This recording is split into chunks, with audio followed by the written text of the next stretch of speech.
There is an ancient prophecy that spoke of times that were yet to come. Some days before 600 BC, a prophet spoke the words of God to a small, remote nation. The prophet's name was Isaiah, and the nation was Israel. God was pulling back the curtain of time to let the people of Isaiah's day have a glimpse into the future, and to see that fate that would befall all of humankind. Little did Isaiah know that the words which he spoke would not only touch the nation of Israel, but he could never have imagined then the profound effect that those words would have on the entire world. History would be changed forever. He foretold the coming of a servant, one who was despised, rejected, and would become well acquainted with grief. And though his appearance would be nothing that spoke of his strength or greatness, this servant would be strong enough to carry the weight of the weakness and sorrows and sin of every person, from the beginning of days until the book was finished. He would be a great healer for all those who suffer, a redeemer for those who had failed and were lost, and a giver of life to those who were dying. This is that prophecy. Isaiah 53, 7 through 12. He was oppressed and treated harshly, yet he never said a word.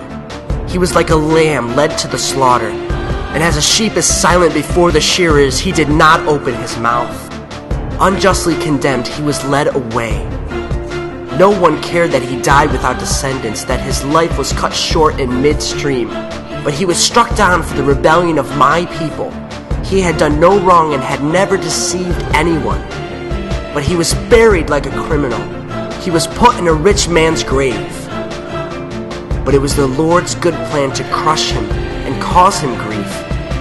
Yet when his life is made an offering for sin, he will have many descendants. He will enjoy a long life, and the Lord's good plan will prosper in his hands. When he sees all that is accomplished by his anguish, he will be satisfied. And because of his experience, my righteous servant will make it possible for many to be counted righteous, for he will bear all their sins. I will give him the honors of a victorious soldier because he exposed himself to death. He was counted among rebels. He bore the sins of many and interceded for rebels. Israel knew of this ancient prophecy and waited for their Messiah's coming. Yet hundreds of years later, here he was before them. And just as the ancient prophecy proclaimed, he was rejected and now ready to become well acquainted with suffering. Little did they know that this innocent, humble servant that they were now ready to put on trial was the very one who bare the weight of all their sin and became the only way for them to once again come close to God.